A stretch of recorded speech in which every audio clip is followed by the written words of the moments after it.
안녕하십니까. 요약택입니다. 추석 하루 전에 택시 노동자가 분신했다는 소식을 들었습니다. 오늘은 택시의 몰락과 분신에 대해 생각해 보았습니다. 택시 요금이 인상된 지 7개월이 되었지만 승객수, 기사수, 택시 기사들의 수익이 감소했다고 합니다. 문화일보에 따르면 법인 택시 기사의 수는 최근 4년 사이 3만 명이 감소하고 법인 택시 가동률은 30%에서 40%밖에 안 된다고 합니다. 저희 지역에서도 법인 택시 기준금은 반차가 월 400만원, 1차가 월 500만원 정도 되는데 살인적인 노동을 해서 기준금을 다 채우면 월 200만원의 급여를 받습니다. 차라리 인력이 부족한 택시나 버스로 전향하는 것이 훨씬 더 낫습니다. 개인 택시의 넘버값은 하락하지 않으니 형편이 조금 더 낫긴 하지만 개인 택시도 택시 노동자이면은 틀림없습니다. 택시 운전자들이 없으니 도산하는 택시 회사가 많고 심지어 카카오가 직영하는 택시 회사도 두 군데가 문을 닫았습니다. 바야흐로 택시 몰락의 시대가 도래했습니다. 저는 1995년도에 택시 운전 자격증을 취득했는데 28년이 지난 지금도 택시 회사의 불법 행위는 여전합니다.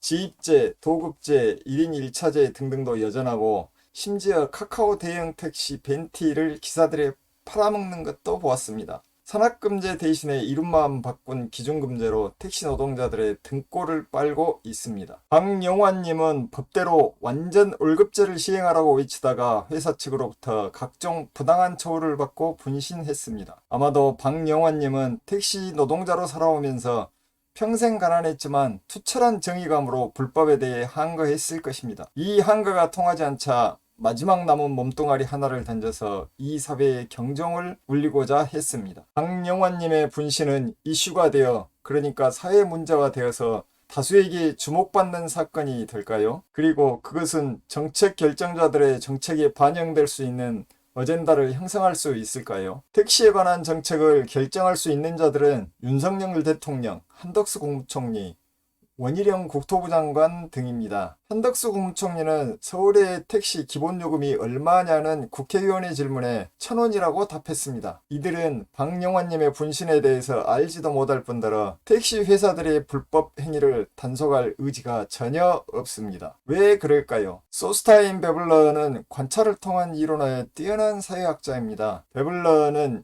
인간은 모여서 살기 시작하면서부터 계급을 형성했고 자본주의 사회에서는 생산직 노동계급과 중산계급 그리고 과시적 소비와 과시적 여가를 즐기는 것을 특징으로 하는 유한계급으로 계급이 구분된다고 했습니다. 개인 택시와 법인 택시의 택시 노동자는 사회적으로 주목받지 못하고 천대받는 생산직 노동계급입니다. 택시기사들은 항상 물가 안정의 희생양이 되었으며 어떤 불이익을 받더라도 사회적 주목을 끌지 못합니다. 박영환님의 분신은 뉴스의 주목을 끌지 못할 것이고 사회적으로 아무런 파장이 일어나지 않을 것입니다. 그러나 유한계급인 의사, 판사, 변호사, 검사 등 이들 중 한 명이 분신을 했다면 이 사회가 발칵 뒤집힐 것입니다. 아마도 중산계급일 것 같은 교사 한 명이 병고를 당하자 사회적 파장이 일어났습니다. 교사들은 집단 행동을 해서 어젠다를 형성하고 정책에 영향을 주었습니다. 택시는 어떨까요? 개인 택시 조합이나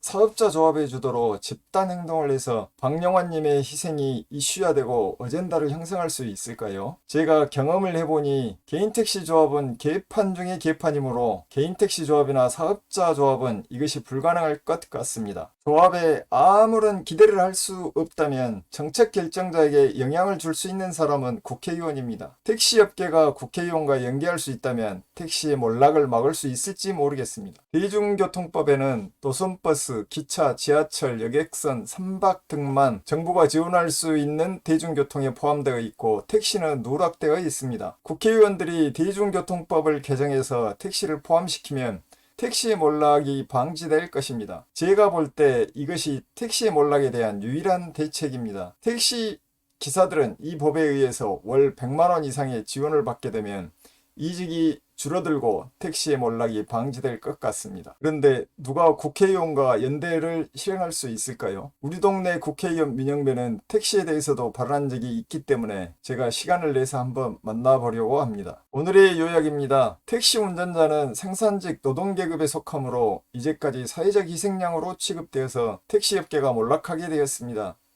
택시라는 한 계층을 회복시키기 위해서는 정책 결정자의 결단이 필요합니다. 대중교통법을 개정해서 택시 운전자에게 대폭적인 지원을 해야만 택시의 몰락을 방지할 수 있겠습니다.